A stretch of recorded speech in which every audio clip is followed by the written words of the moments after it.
প্রত্যেকবারের মতো এইবারটাও ঠিক মনের মতো করে আমি রাখিটাকে মানে রক্ষাবন্ধনটাকে সেলিব্রেট করেছিলাম। আর তোমরা যারা আমার বন্ধু তারা নিশ্চয়ই জানো যে আমার ছোটোখাটো জিনিসপত্র সেলিব্রেট করতে খুব ভালো লাগে। তাই জন্য বেশ আমার নিজের বিয়ের প্রত্যেক মাসের অ্যানিভার্সারি সেলিব্রেট করা বা প্রত্যেক বছর অ্যানিভার্সারি সেলিব্রেট করা, তাছাড়া সবার অ্যানিভার্সারি সেলিব্রেট করা, তারপর সবার বার্থডে সেলিব্রেট করা, এগুলো করতে আমার বেশ ভালো লাগে। আর শুধু এগুলো বলে নয়, জন্মাষ্টমী বলো, গণেশ চতুর্থী বলো, রাধা অষ্টমী বলো, ভাইফোঁটা, রক্ষাবন্ধন সব কিছুই খুব ভালো করে সেলিব্রেট করতে আমার ভালো লাগে। মানে এগুলোর মধ্যে আমি আলাদা একটা আনন্দ পাই। তার রক্ষাবন্ধনে এসে একটা স্পেশাল বেশ ভাবনা চিন্তা তো ছিলই যে কী কী করবো, কী কী না করবো। আর প্রত্যেক বছর জানো তো নিজের হাতে আমি রাখি বানিয়ে আমার দুই ভাইকে পরাই। আর রাধা তো নতুন এসছে আমাদের বাড়িতে, তো রাধার জন্য তো রাখি তো বানাতেই হবে। তাই ভাবলাম রাধার জন্য রাখি বানাবো। তারপর হঠাৎ মনে পড়লো যে মেয়েদেরকে তো লুম্বা পরানো হয়, তো আমাদের তো পড়ানো হয় না। বাট তাই আমি শুনেছিলাম যে আমার স্টুডেন্টদের মুখে যে মেয়েদেরকে লুম্বা পরানো, আমি দেখেও ছিলাম, তাই আমি লুম্বা বানিয়েছিলাম।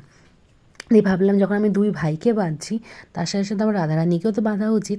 তো সেই একই নিয়ম, মানে ওরা যে নিয়মটা পালন করে রাখিতে, রক্ষাবন্ধনে, সেই নিয়মই পালন করে কিন্তু আমি ভাইদেরকে রাখি পরিয়েছিলাম। মানে মানে না খেয়ে নির্জলা উপোস করে কিন্তু আমি ভাইদেরকে রাখি পরিয়েছিলাম। সকাল সকাল উঠে ভোগ ফোগ তৈরি করে তারপর আমাদের ভাইদের রেডি করিয়ে তারপর ভাইদের রাখি পরিয়ে যেইভাবে নিয়ম পালন করে করতে হয় সেইভাবে নিয়ম পালন করেই কিন্তু আমি রাখিটা সেলিব্রেট করেছিলাম।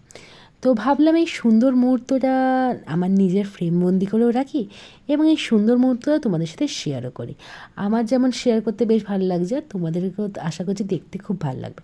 আর দেখতে পাচ্ছ আমি ভোগ কিন্তু দিয়ে দিয়েছি, বাট ভোগটাকে একটু গরম ফিল আসছিলো, তাই ভাবলাম ভোগটাকে ভালো করে ঠান্ডা করে দিই, কারণ গরম গরম ভোগ তো দেওয়া যাবে না।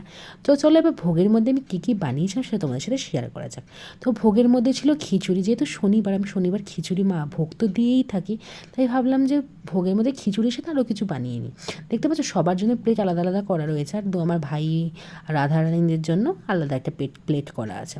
তো ভোগের মধ্যে ছিল হচ্ছে খিচুড়ি, আর ছিল হচ্ছে 5 রকমের ভাজা, আলু ভাজা, ঢ্যাঁড়স ভাজা, পটল ভাজা, পুঁদরি ভাজা, বেগুন ভাজা।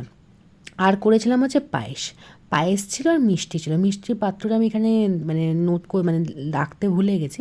আর মিষ্টি ছিল, আর গিফট হিসেবে কিন্তু খুব সামান্য আমি জিনিস দিয়েছিলাম, সেটা হচ্ছে চকলেট। তো ইচ্ছা আছে পরের বারে যখন রক্ষাবন্ধন দেবো, তো ভাইদের জন্য কিছু আলাদা কোনো গিফট কিনে আনবো বা কিছু আলাদা স্পেশাল কিছু দেওয়ার চেষ্টা করবো। কারণ আমি রক্ষাবন্ধন বা ভাইফোঁটাতে আমি ওই চকলেটই দিয়ে থাকি, চকলেটই দিয়ে থাকি। কিন্তু এইবারে মনে হলো যদি ভাইদের জন্য আর কিছু নেওয়া হতো, মানে যেগুলো দরকার সেরকম কিছু, তো এই চকলেটটা গিফট দিয়েছিলাম।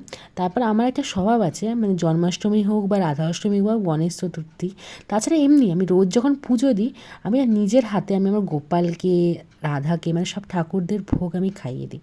জানি না এটা মানে আমার ভালো লাগে করতে, হয়তো অনেকেই বলবে এটা করা উচিত কি উচিত না, বাট আমার এই গোপালকে নিজের হাতে মানে খাইয়ে দিতে বেশ ভালো লাগে। মানে যবে থেকে আমি গোপালকে নিজের বাড়িতে এনেছি, তাকে ঠিক নিজের বাচ্চার মতো করে যেমন করে খাইয়ে দেওয়া হয়, সেভাবে আমি বা আমার মা সবাই কিন্তু ভোগ দেওয়ার পর নিজের হাতে কিন্তু খাইয়ে দেওয়া হয়।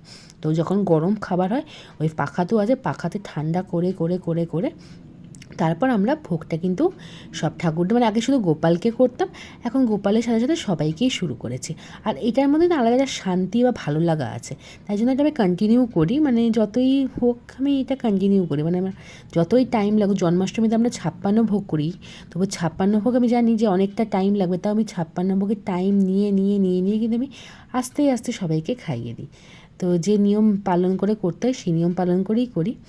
আর রক্ষাবন্ধনে একটু মনে হচ্ছিলো আমার মানে খিচুড়ি ফিচুড়ি বানানোর পর যে একটু সিম্পল হয়ে গেল, আর একটু স্পেশাল কিছু বানালে হতো, বাট এই সিম্পলটাই বানালাম। তোমাদের কেমন লাগলো জানি। রাধে রাধে।